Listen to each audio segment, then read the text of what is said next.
प्यारे बच्चों, उम्मीद है आप सब लोग अच्छे होंगे।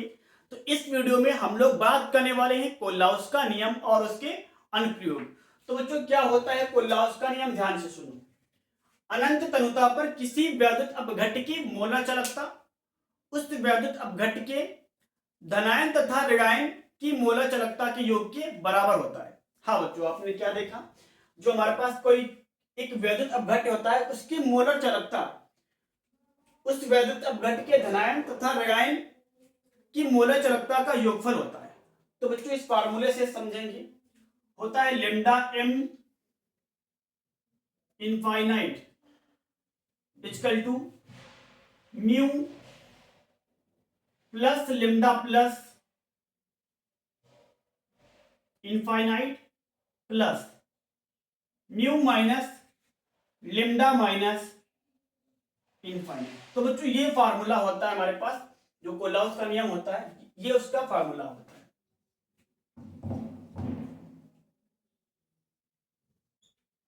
तो बच्चों, अब हम लोग बात करने वाले हैं जो फार्मूले में हमने सब यूज किए हैं व्यंजक, इन सब का मतलब क्या होता है। तो सबसे पहले बात करेंगे हम लोग lambda M zero, lambda M infinite की मतलब, लेमडा एम इनफाइनाइट की मतलब। इससे पहले बच्चों, आपका जो आपको दिख रहा है लेमडा एम इनफाइनाइट, इसे समझने के लिए आपको मोलर चालकता को समझना होगा। मोलर चालकता बच्चों, मोलर चालकता। तो पहले बच्चों बात करेंगे मोलर चालकता क्या होता है। तो ध्यान से सुनो। किसी वैद्युत अपघट्ट का एक मोल ले लीजिए आप। हाँ, वैद्युत अपघट्ट तो पता होगा, जिसके विलयन में, जिसके जलीय विलयन में करंट को प्रवाहित किया जा सकता है, उससे बोलते हैं बच्चों वैद्युत अपघट्ट। तो बच्चों क्या करना है, किसी वैद्युत अपघट्ट का आपको एक मोल लेना है। वैद्युत अपघट्ट का आपको एक मोल लेना है और उसको जल में घोल देना है या किसी विलयन में घोल देना है, आपको उसको घोलना है। तो उसके आयनों की जो कुल चालकता होती है उसी को हम लोग बोलते हैं मोलर चालकता। यानी कि बच्चों, किसी वैद्युत अपघट्ट के एक मोल को घोलने पर उसके आयनों की जो कुल चालकता होती है उसी को हम लोग बोलते हैं मोलर चालकता। इसको बच्चों हम लोग दर्शाते हैं लेमडा एम से, लेमडा एम से। तो बच्चों, जो हमारे पास ये मोलर चालकता होता है उसी को हम लोग लेमडा एम से दर्शाते हैं। तो इसका फार्मूला क्या होता है बच्चों, lambda M equal to kappa into 1000 बटे सी। हाँ बच्चों, यहां पर एक के नहीं है, इसे बोलते हैं कप्पा। ये हल्का इस तरीके से गोल बना हुआ होता है, तो इसको बोलते हैं बच्चों कप्पा। हाँ, कटप्पा का भाई कप्पा, तो इसे आप कप्पा बोल सकते हो। और जो सी होता है, ये होती है मोलर सांद्रता, मोलर सांद्रता, मोलर सांद्रता। तो बच्चों, जो हम यूज कर रहे हैं यहां पर लेमडा एम, तो आपको अब समझ में आ गया होगा कि हमारे पास ये मोलर चालकता होती है। अब मोलर चालकता क्या होती है आपको पता है, किसी वैद्युत अपघट्ट का एक मोल घोलने पर उसके आयनों की जो कुल विद्युत चालकता होती है उसी को हम लोग बोलते हैं मोलर चालकता। मोलर चालकता का फार्मूला ये होता है कप्पा इंटू 1000 अपॉन में सी। सी क्या है, मोलर चालकता। जो हमने ये यूज किया है के टाइप का, वो है कप्पा। तो बच्चों, आपने जो ये हमारे पास ये दिख रहा है, आपको इसको समझना था। तो ये होता है मोलर चालकता। जो लेमडा एम है ये होता है मोलर चालकता। अगर बच्चों आप लेमडा एम के ऊपर एक्स लगा देंगे तो एक्स की मोलर चालकता हो जाएगी। अगर यहाँ पे आप वाई लगा दोगे तो हो जाएगी वाई की मोलर चालकता। तो हमने यहाँ पे क्या यूज किया बच्चों, इनफाइनाइट। तो ये हो जाएगा अनंत तनुता पर मोलर चालकता। बच्चों क्या हो जाएगा, अनंत तनुता पर मोलर चालकता। तो जो हमारे पास लेमडा एम इनफाइनाइट है, ये है अनंत तनुता पर मोलर चालकता, अनंत तनुता पर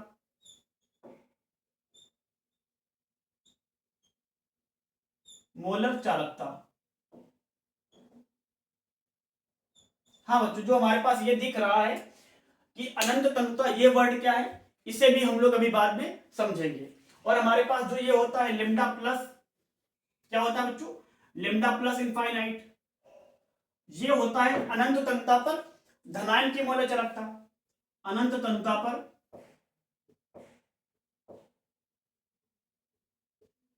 अनंत तनुता पर धनायन आयन की मोलर चालकता, धनायन आयन की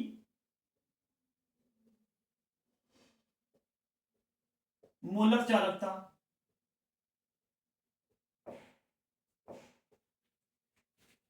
और ये आप समझ ही गए होंगे जो लेमडा माइनस इनफाइनाइट है, लेमडा माइनस इनफाइनाइट अनंत तनुता पर द्विआयन आयन की मोलर चालकता, अनंत तनुता पर बच्चों द्विआयन आयन, कौन सा आयन, नेगेटिव चार्ज, द्विआयन आयन, आयन की मोलर चालकता। अब रही बच्चों हमारे पास ये यूज किया हमने जो म्यू प्लस और म्यू माइनस, क्या बच्चों, म्यू प्लस और म्यू माइनस, ये क्या होते हैं, तो बच्चों ये होते हैं धनायन आयनों या ऋणायन आयनों की इकाई या संख्या, धनायन आयन या ऋणायन आयन, आयनों की संख्या बोल सकते हो बच्चों, आयनों की संख्या,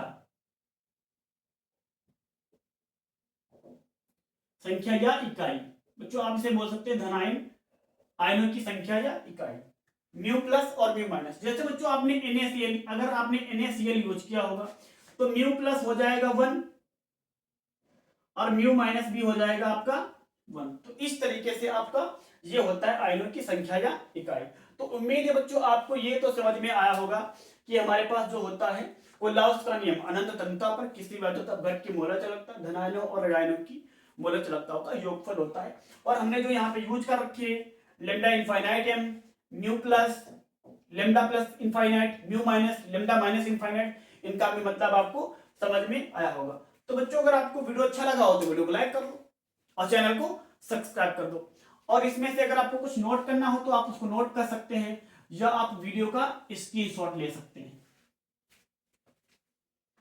अब बच्चों हम लोग बात करने वाले हैं कोलाउस के नियम के अनुप्रयोग कि इस नियम की सहायता से हम क्या ज्ञात कर सकते हैं। तो हम लोग बात करने वाले हैं कोलाउस के नियम के अनुप्रयोग। हाँ बच्चों, उससे पहले हमने बात की थी कि आपको हम अनंत तनुता के बारे में बताएंगे कि जो अनंत तनुता शब्द होता है इसका मतलब क्या होता है। बच्चे परेशान रहते हैं कि सर अनंत तनुता का मतलब हमें नहीं आता, तो अनंत तनुता का मतलब समझो। तो बच्चों अनंत तनुता का मतलब ये होता है एक ऐसा विलयन जिसमें विलायक की मात्रा विलेय की अपेक्षा में बहुत ज्यादा हो। कितनी ज्यादा बच्चों, बहुत ज्यादा हो। एक ऐसा विलयन जिसमें विलायक की मात्रा, विलेय की मात्रा बच्चों, हाँ, एक ऐसा विलयन जिसमें विलेय पदार्थ यानी कि जो घोला जाता है उस विलेय पदार्थ की मात्रा विलायक की तुलना में बहुत ही कम हो। यानी कि विलेय पदार्थ की मात्रा हमारे पास क्या होती है, बहुत ही कम, विलेय पदार्थ की मात्रा बहुत ही कम, और जो विलायक होता है, विलायक, उसकी मात्रा बहुत ही अधिक हो, बहुत ज्यादा अधिक हो बच्चों। तो इस कंडीशन को हम लोग बोलते हैं अनंत तनुता। तो उम्मीद है बच्चों आपको यह भी वर्ड समझ में आया होगा। अब हम लोग बात करेंगे कोलाउस के नियम के अनुप्रयोग। कोलाउस के नियम के अनुप्रयोग।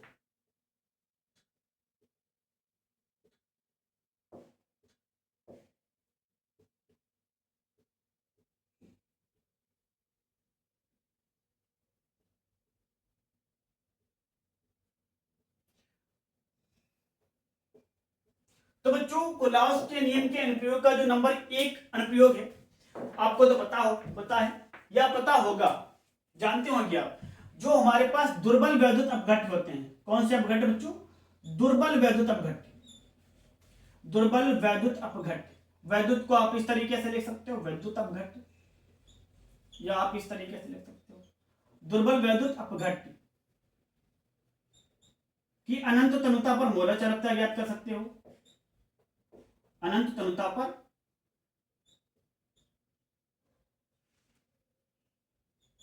मोलर चालकता ज्ञात कर सकते हो।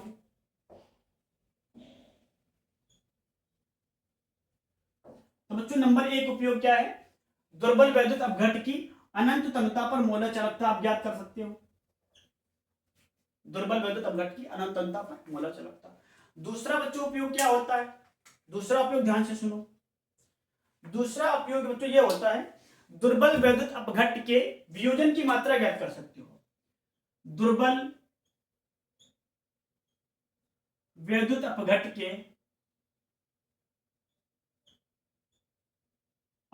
के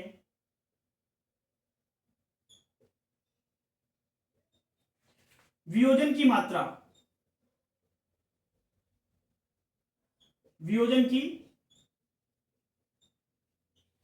ज्ञात कर सकते हो।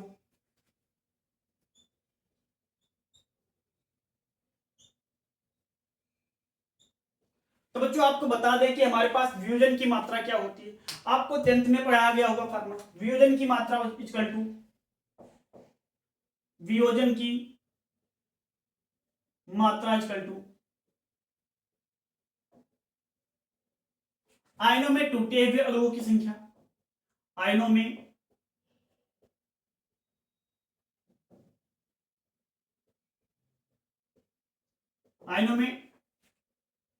टूटे अणुओं की संख्या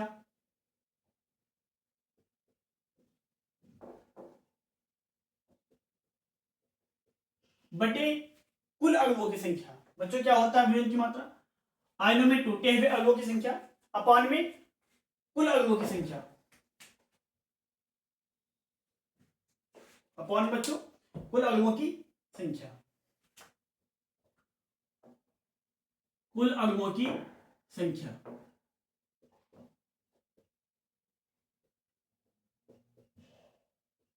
तो आप ये याद कर सकते हो।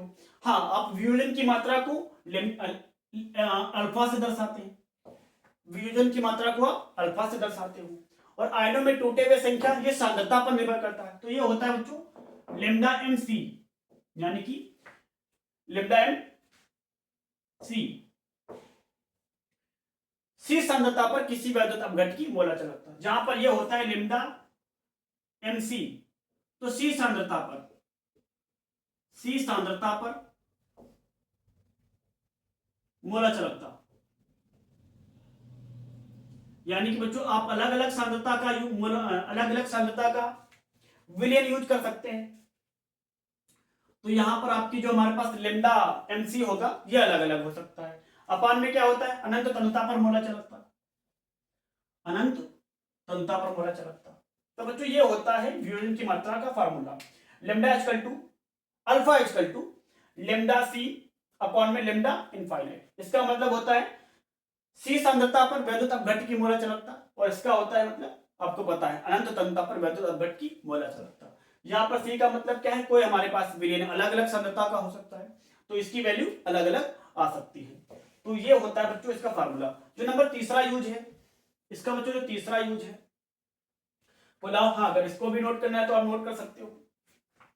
तो नंबर 3 को हम लोग जो बताने वाले हैं, तो नंबर 3 क्या होता है बच्चों? नंबर 3 कुछ ऐसे लवण होते हैं बच्चों, कुछ ऐसे लवण जो जल में बहुत विलेय होते हैं। हाँ, जल में बहुत कम विलेय होते हैं बच्चों। कुछ ऐसे लवण होते हैं जो जल में अल्प विलेय होते हैं, अल्प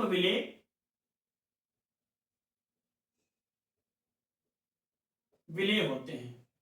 जैसे बच्चों आपको पता होगा AgCl या BaSO4 बेरियम सल्फेट,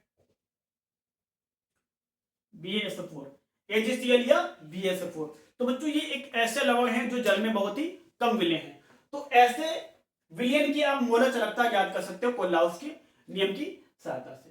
तो बच्चों ये हो जाता है। नंबर 4 आपको पता होगा बच्चों, नंबर 4 क्या बच्चों होता है?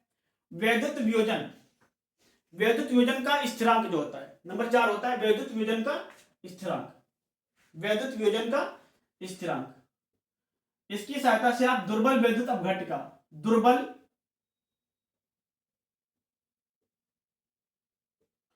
मिटा देते हैं। यहां पे थोड़ा बच्चों आपको नोट करना है, नोट कर लो, मिटा देते हैं।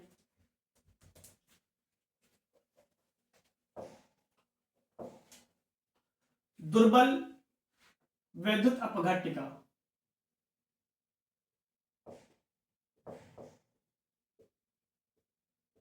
वैद्युत स्थिरांक, वैद्युत स्थिरांक बता सकते हैं। दुर्बल वैद्युत अपघट्य की वैद्युत स्थिरांक की मोलर चालकता आप ज्ञात कर सकते हो। तो बच्चों ये हो जाते हैं कोलाउस के नियम। तो नंबर 1 नियम के बच्चों, नंबर 1 अनुप्रयोग क्या था? आप दुर्बल वैद्युत अपघट्ट की अनंतता पर मोलर चालकता ज्ञात कर सकते हो। नंबर 2, दुर्बल वैद्युत अपघट्ट की वियोजन की मात्रा ज्ञात कर सकते हो, आयनों में टूटे हुए अणुओं की संख्या बटे कुल अणुओं की संख्या। यहाँ पे alpha equal to lambda mc upon में लैम्डा m इनफाइनाइट होता है। आपको लैम्डा mc का मतलब और लैम्डा m इनफाइनाइट का मतलब भी पता है। नंबर जो हमारे पास 3 होता है, ऐसे लवण जो जल में बहुत कम विलय होते हैं, आप इनकी मोलर चालकता ज्ञात कर सकते हो। जो नंबर 4 होता है बच्चों, वैद्युत अपघट्ट के वैद्युत स्थिरांक की मोलर चालकता ज्ञात कर सकते हो। तो बच्चों अगले वीडियो में हम लोग बात करने वाले हैं मोलर चालकता, जो आज हमने शॉर्ट में बता दिया है। अगले वीडियो में डिटेल्स में पढ़ेंगे मोलर चालकता और विशिष्ट चालकता, विशिष्ट चालकता और चालकता जैसे प्रश्न के बारे में। तो बच्चों अगर आपको वीडियो समझ में आया हो तो वीडियो को लाइक करो, चैनल को सब्सक्राइब करो और इसे अपने दोस्तों में शेयर जरूर करो।